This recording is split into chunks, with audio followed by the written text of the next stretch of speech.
3, 2, 1.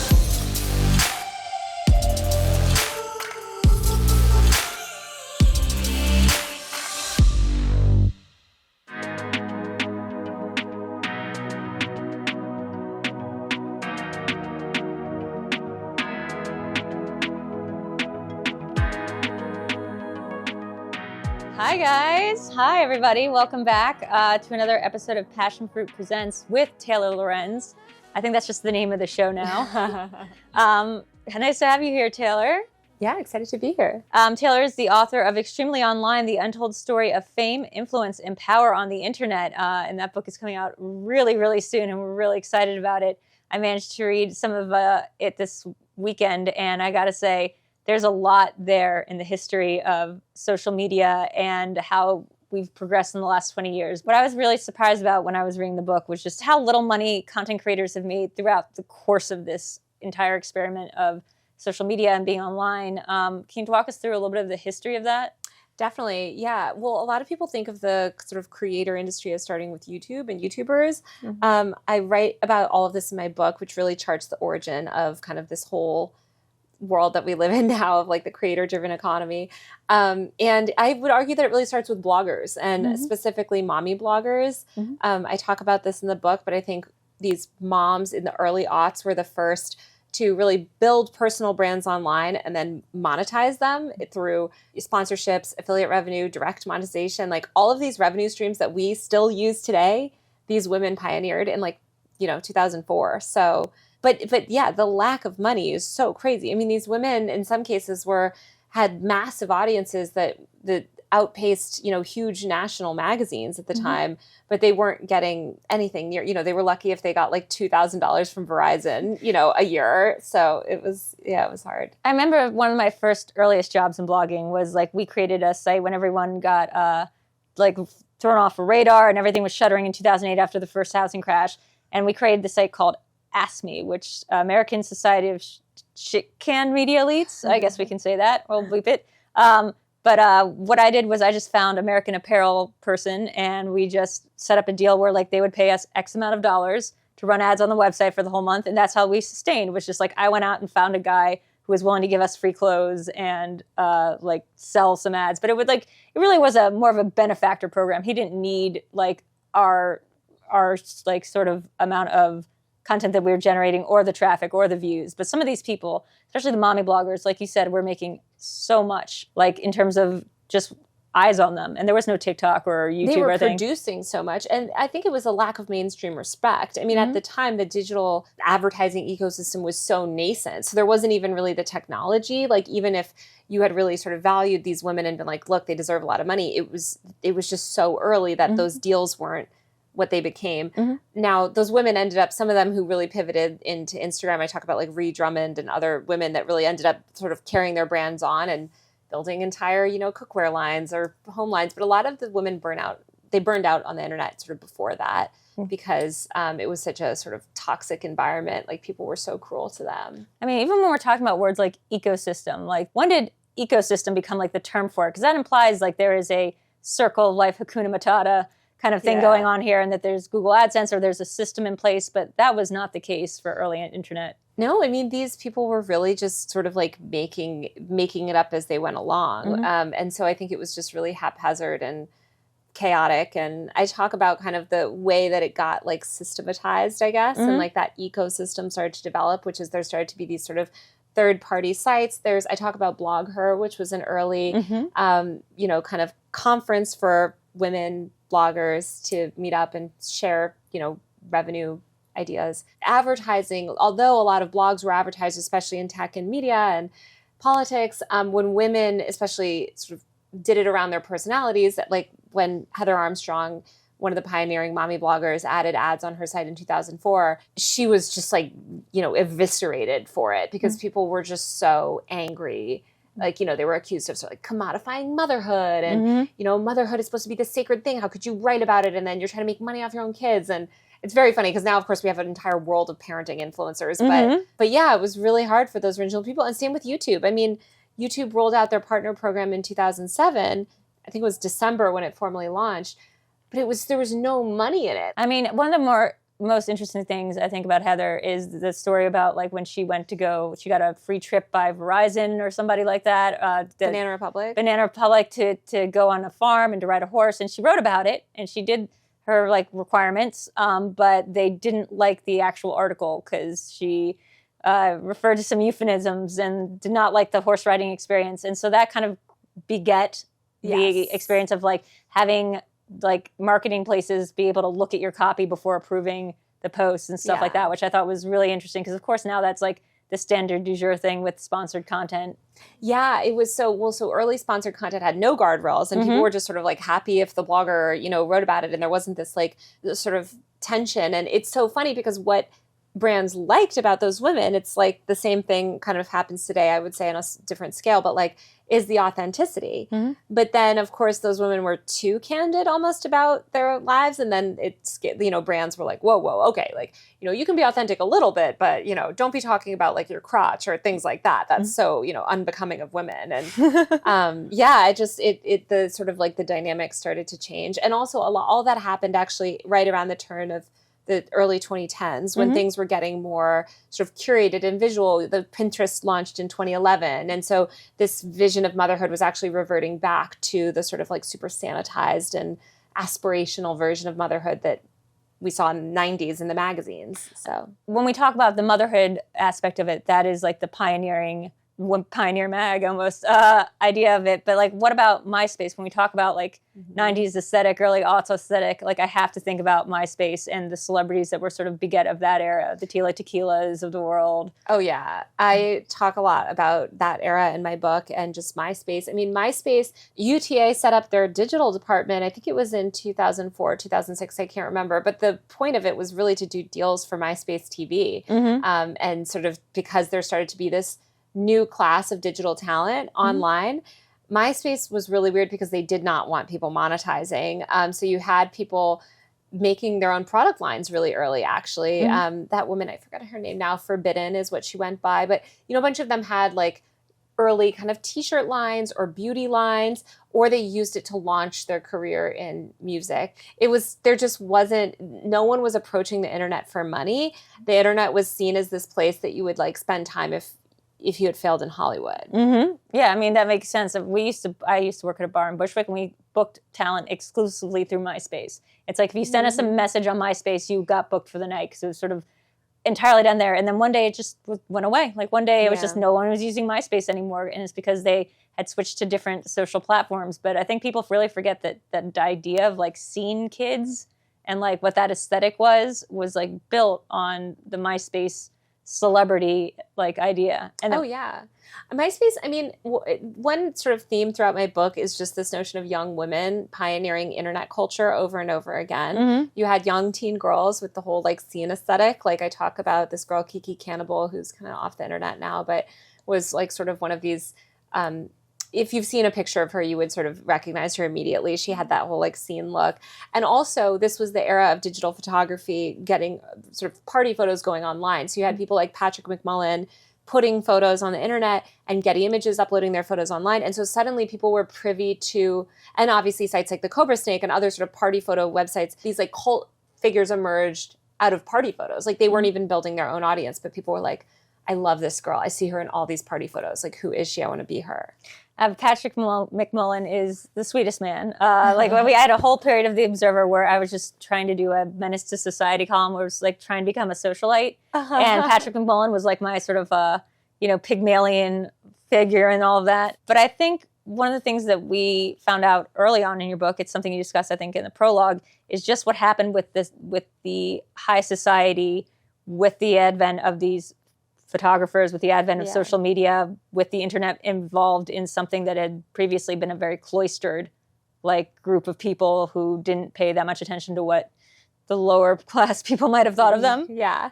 My book opens with the story of Socialite rank, which is, now I feel so ancient talking about it because I'm like, I remember, that doesn't seem that long ago. It was actually in 2006, but it was this blog that upended New York society, and it started ranking socialites through these sort of different inputs, like photos on Patrick McMullen was one. You know, how many parties did you go to? What were you wearing? What sort of designers, you know, were you working with? And it was basically this, it was an early ranking system. And it was just two random people, by the way, which was very shocking at the time. I think now you would expect, of course, these are some random trolls, but at the time, people, their photos were online, but they weren't thinking of that. And so they were like, how does somebody know everything about my life? It's like, because it's documented and it's on the internet every day, but one person, you know, these people decided to look through the party photos. Yeah. So I really love that story. And I've always just thought that was such a fascinating story because it sort of became this metaphor for the broader internet where like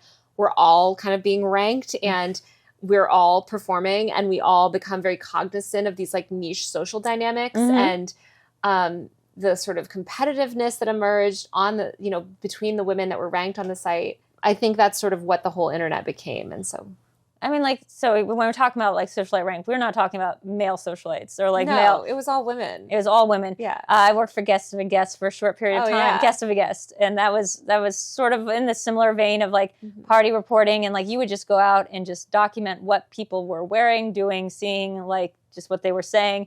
And it felt very, at the time, it felt very novel. It felt very like cool.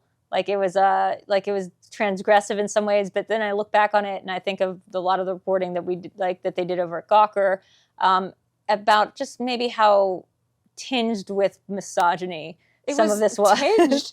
It was like the most outright misogynist stuff ever. Not to say that your reporting was that way, but like I'm sure it was. I mean, it was just like just rampant misogyny to a level that's shocking to me even today. Yeah. And we live in a very misogynist internet today. I mean, look at what's been going on. But like, no, I mean, it was crazy. And it was women, again, it was like the mommy bloggers, it was the scene girls, it was these socialites, it was all these women that like built this whole creator economy or whatever you want to call it, the new media industry.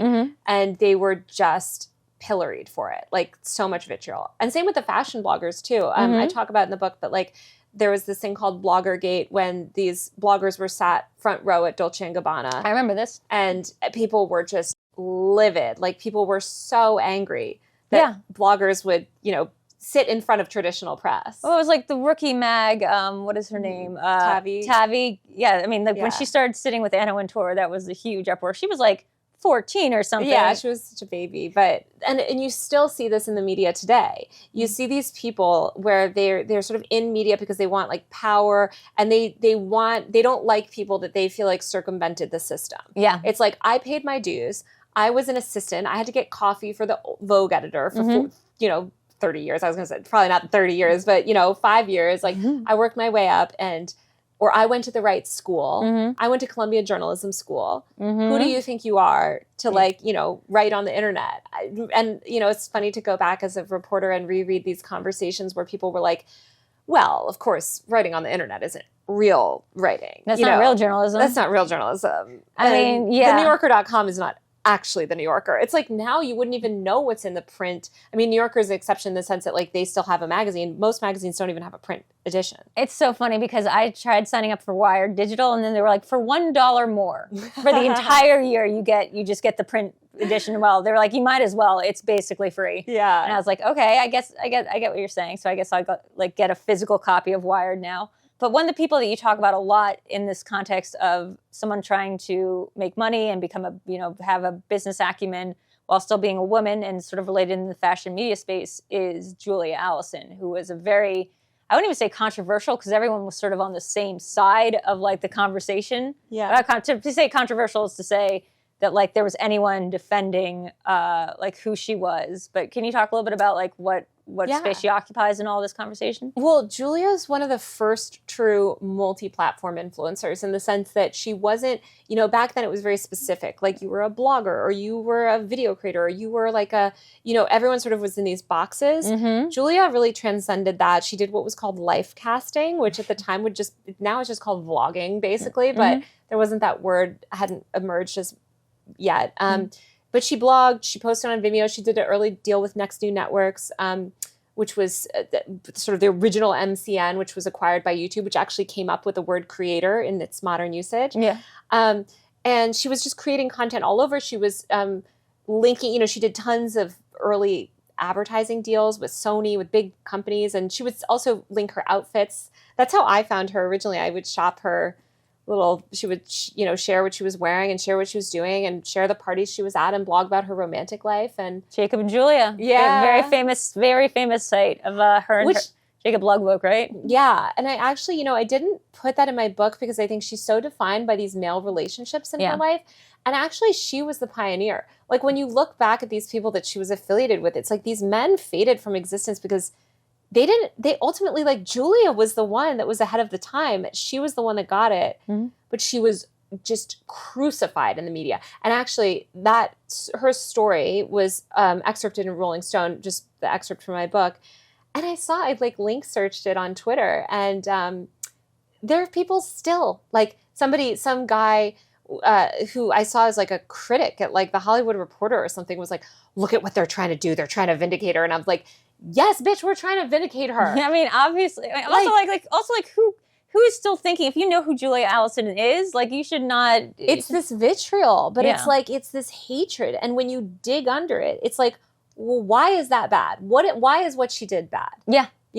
What she did ended up, she empowered herself. Like, she built her own media brand. There were so many brands that were also built off the constellation of just hating on her, like reblogging Donk. There was all these things that like I would end up like finding my name on there because I would just be searching Drew Grant on the internet, and it would just be like people were just talking shit in the comment sections and would just be all like people that were women that were awful, Yeah, but I want to say something because there was another woman on Twitter too that was like, oh, this just she was only famous because of her anti-fandom or whatever. That's not true. Mm-hmm.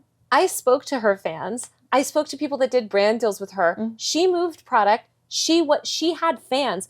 Those women who were my age, and I was one of them, didn't have social media. There wasn't this fandom culture today. Like today, you see someone coming for your favorite person. Like you have your own platform, so you're going to go on Twitter or Instagram and like defend them. Back then, it was this like there were very few producers, and everyone else was consumers. So her fans weren't producing content on their own. A lot of them didn't even have social media on their own. They would just go to her blog and read it and maybe buy her sweater that she wore because it looked cute in a party photo. So there's no activation of the hive, is what you're saying. She had no defense. Mm-hmm. And even today, people are like, oh, she didn't have fans. It's like, but she did. Yeah. She did. That's literally how she paid her rent, was through marketing and affiliate marketing so early. It's crazy. So like to go back a little bit about what you're saying then, like how do we make the jump from affiliate marketing, like being these one-off things that people would negotiate the deals themselves, to sort of like the more modern incarnation of it, the versions of like YouTube and the ad things that now you have to go through TikTok's own influencer platform so they can get a cut of the deal. I mean, how did those things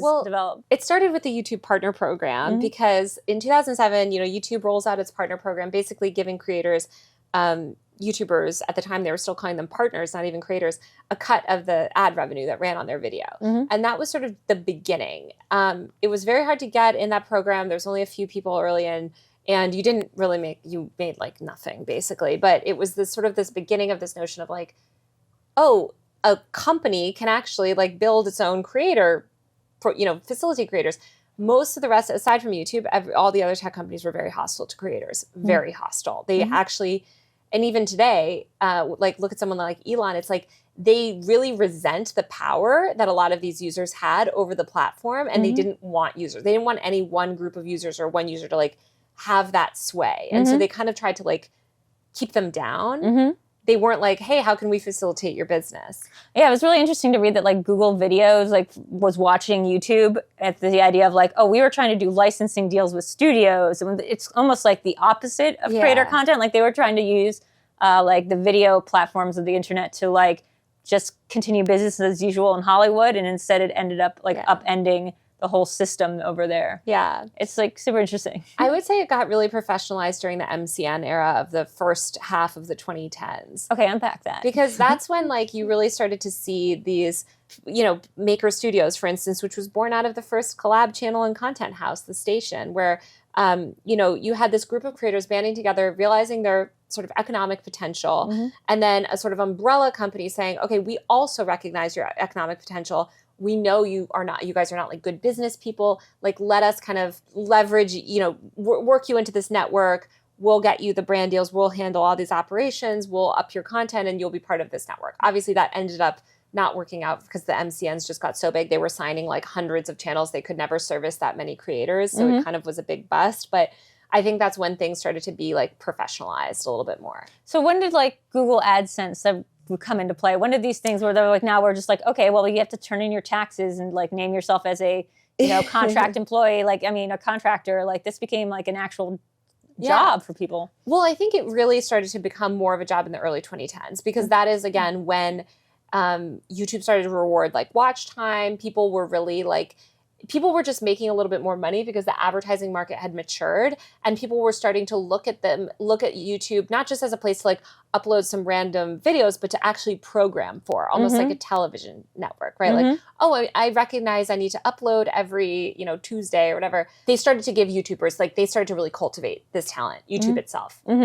And, so you saw, they would like fly these creators to New York. They would give them best practices. They would give them camera equipment. I mean, that's really interesting that there was even like a best practices, like outreach. And that came from Next New Networks. Next New Networks was sort of the original New York MCN that was founded by Tim Shea and I think some other people. But that became their partner program.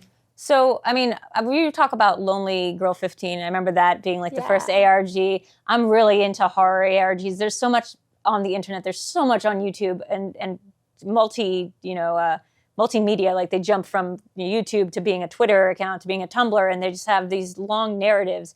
But I need people to explain that to me. Like I need explainer videos that are just like content about this content that you would otherwise never find online. You would never know like the entry points. And I just think it's so funny that like there are these things happening all the time that people are making the most creative like storytelling narrative decisions, and like sometimes they're not seeing $1 of that. They're not seeing $1 of it until like somebody else makes money off of like the ad sales of explaining it. Yeah. Oh my God, it's so true. Well, now there's this whole like explainer culture and like investigative. Like with Lonely Girl 15, there wasn't like a commentary. No one was like even looking at things like this might be a stunt. I mean, eventually they did, and it was uncovered to be this like, I don't want to spoil it for people that don't know that story, but like, it was uncovered to be not what it seemed. Yeah.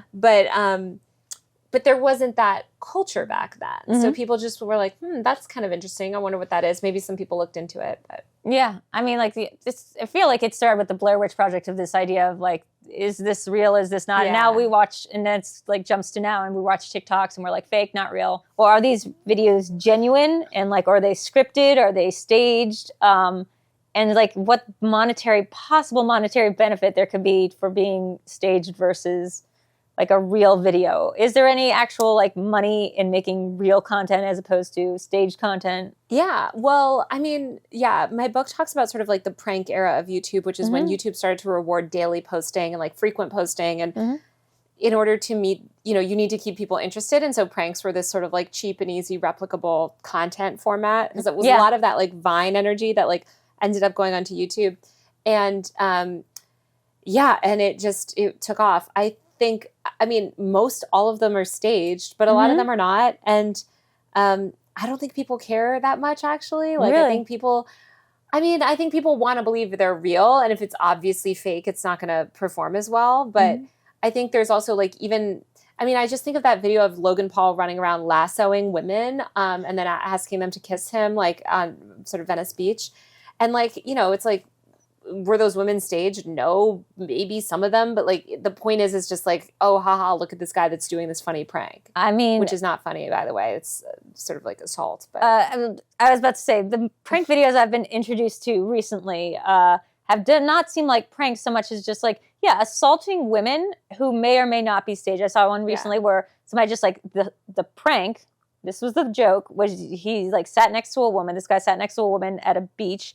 And like just stared at her menacingly and spit and like just like started like fronting on her to the point where she got up and pulled a knife on him, and he just like spit on her again and then left. And I was like, so what's the joke? Like what's the prank? I guess the prank is if she was actually in on it and then it's all staged. But like otherwise the implications of that are not funny. They are horrifying and terrible that this is like what we're doing for content or for content generation. I mean, does this actually make money? Does this? Well, now, I mean, that ultimately led to a lot of the Adpocalypse stuff, which happened, you know, where the media in 2017 started to really meaningfully report on this bad behavior that was happening on YouTube. And suddenly, and also a lot of misinformation and other stuff that was going on at that time. That was the first year of Trump's presidency. So there was like suddenly the like energy towards these tech platforms changed in the press. And these advertisers were like, wait a minute, my ads are, wait, what? Like Logan Paul did what? Like he filmed it, or like PewDiePie said what? Like, so a huge amount of advertisers also just pulled their money completely from the platform for a while. And so that hurt creators of all sizes and especially small creators. So it just ended up being a really bad situation. But I think it was a moment, I actually think it was necessary to like sort of change people's minds about YouTube. I was thinking back to when I started writing about YouTube, and people used to just call it the site for cat videos. Do you remember that? Because it was Keyboard Cat, it was Piano Cat, there was, Grumpy Cat. Yeah, sure. And so people, you know, kind of the way that they would call like TikTok a teen dance app, it would be like YouTube, the site for cat videos. And I think by 2017, people started to realize like, okay, wait, this isn't cat videos. One, this is affecting our democracy. Two, there's a huge amount of misinformation and news on here. Three, like these prank vloggers are doing, like they're being outrageous and out of control and toxic. This was also like the Jake Paul Team 10 era. Like it was chaos and excess. And that was also when money had started to flow into the space in an insane way. In sort of the mid 2010s, you saw all these marketing dollars, influencer marketing went like that. So yeah, it was all really chaotic. And then I think it had cooled down. We had the Adpocalypse. We had a complete breakdown and burnout when every single YouTuber started to have a mental breakdown in like 2018 into 2019. You saw people also turning against like the Instagram aesthetic, that like hyper curated look. And then we had the pandemic, which I think really ushered in this like total era of like authenticity, or just like people not like that Instagram aesthetic being totally done, and a new sort of type of creator rising up also with TikTok over instead of YouTube. I mean, the creator funds, I think, started around that time too, as like maybe a response to the pandemic, maybe a response to just recognizing that creators, at least the veneer of paying creators is something that a platform should be doing because they're making billions of dollars off of them. So the idea of these creator funds, which is, you know, they say they had put a portion of, you know, $13 million aside, and they're going to pay out creators. I mean, how do those things actually work? Or are there any sort of rules or regulations around like these funds? Yeah, well, there's not regulations around anything, which is part of the problem. But not that I think that creators shouldn't be regulated, but just the industry in general is so unregulated. So creator funds are basically a big pool of money. And the more creators that get accepted into the fund, of course, the smaller the piece of the pie. So they're not a great way to monetize. It has become the dominant way of monetizing short form content. And the reason that all these companies sort of started to get put on notice with TikTok is because TikTok provided discovery and growth, which was incredibly hard, right? Like YouTube was very stagnant and saturated. Instagram was very stagnant and saturated in 2019, 2018. So when TikTok came on and suddenly it was like fertile ground, and also TikTok's discovery mechanisms, like they constantly make new people sort of famous. All these other platforms were suddenly put on notice. TikTok also prioritized creators. Like they were like, we are a creator first platform, which is something that Instagram never would have said. YouTube sort of said that, but also was sort of like, I think, very comfortable in its position as supreme. And was really challenged, but has now been challenged by TikTok. Would you think that TikTok is almost like a way back to the MySpace era of like, the idea of it is that, like, yes, it's a social media app, and yes, you can connect with friends, but really, like, the whole feed is about, like, you discovering new talent, and this talent can range from doing anything. Like, it can be short-form horror, it can be, like, people doing cooking videos, it could be pranks, it could be singing, duets, stitches. I mean, like, it can be any kind of content, like, one can think of, and I think it's led to a lot of creative bursts. Exactly. It's so funny because I went back and, you know, just looked at a lot of early marketing stuff for MySpace. The way they talk about the platform and sort of the position that platform held, it ended up being TikTok. Like they were just 20 years ahead of their time because the way that they talked about the platform as a vehicle for fame, this sort of entertainment model of social media, it just all ended up like that. TikTok is sort of the manifestation of all of it.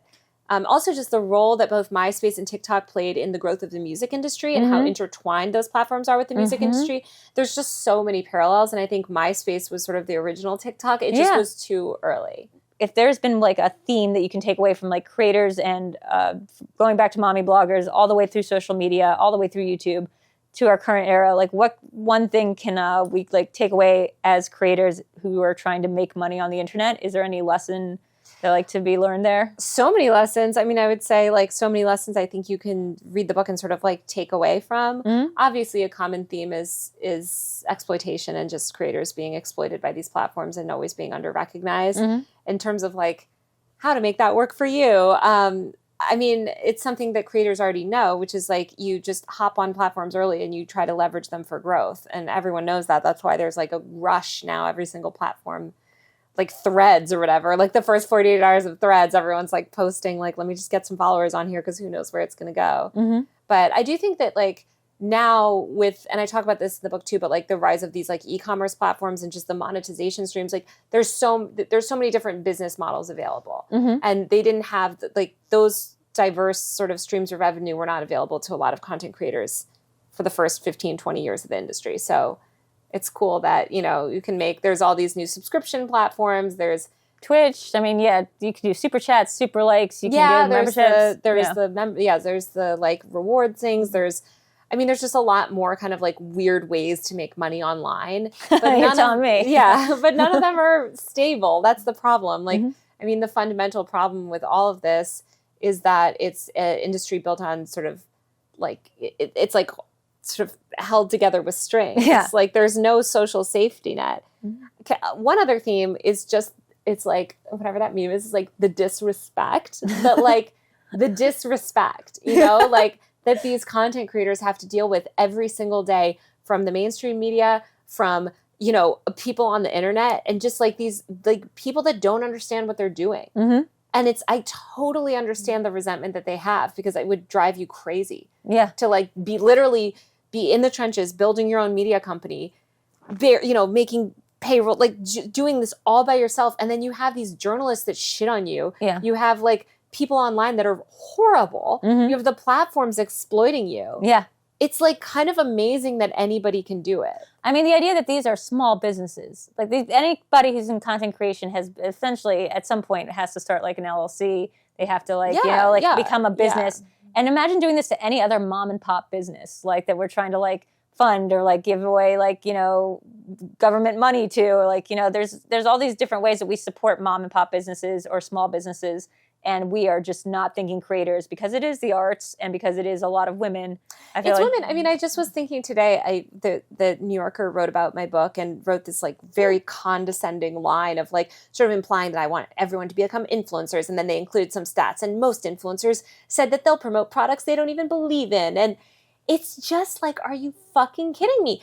Is this where we are? You still don't get it. And of course, look, I can't believe I'm like, yeah, the New Yorker, the most legacy like media. Of course they don't get it. Of course they don't. But like, we need people to get it, and we need people to respect this kind of work, because it is one of the most dominant forms of labor now in this country, that people like not just like working in directly as talent, but working in terms of like relying on, if you have a bike shop or whatever, right? Like you have to start a YouTube channel. This is the way that people grow products, market businesses. It's also like, yeah, there's a thing recently that I saw on LinkedIn of all the old people social networks to go on, but there was a thing of somebody saying, you know, like YouTubers, TikTokers, they're going to be like the next movie stars or whatever, that they're already getting courted by Hollywood.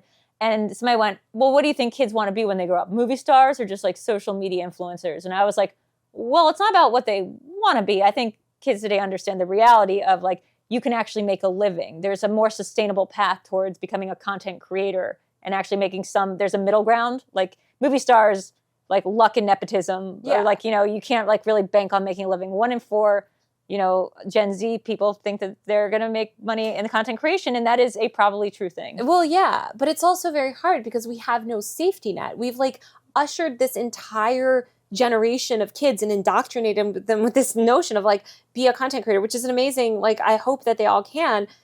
But if we're going to push people into that form of work. We need universal health care. We need like sort of minimum wage. Like we need like universal basic income or like we need this like support structure.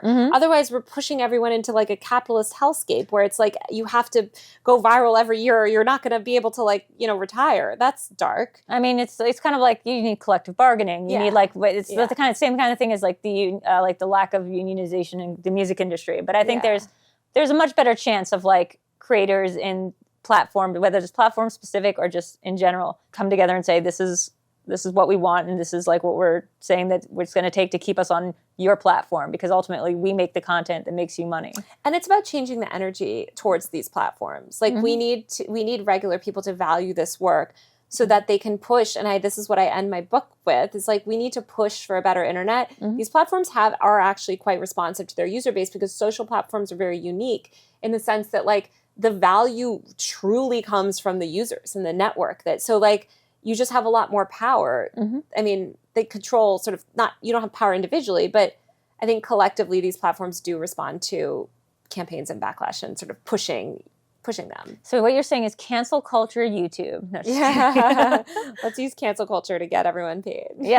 Wow, that is a subversive act if I've ever heard of one. Taylor, thank you so much for joining us for another Passionfruit Presents Taylor Lorenz. That's just the name of the show. And congratulations on your book, Extremely Online. When will it be available? Yeah, you can just get it. You can get it anywhere. Amazon, bookshop.org. I have extremelyonlinebook.com is the website, so you can go there, and there's a whole myriad of ways to buy it. Will you be reading the audio? I read the intro, but for accessibility reasons, they don't let everyone read the full audio of the book. Well, I'm going to get the Kindle version everywhere. I chose the girl that read the audio. Oh, yeah? She sounds like me, and she's cool, so. It's a whole industry of itself. Yeah. The voice actors need work, so I'm happy that. Well, thank you so much, Taylor. And join us next time, where we'll probably be talking to Taylor Lorenz about the creator economy. Thank you. Bye.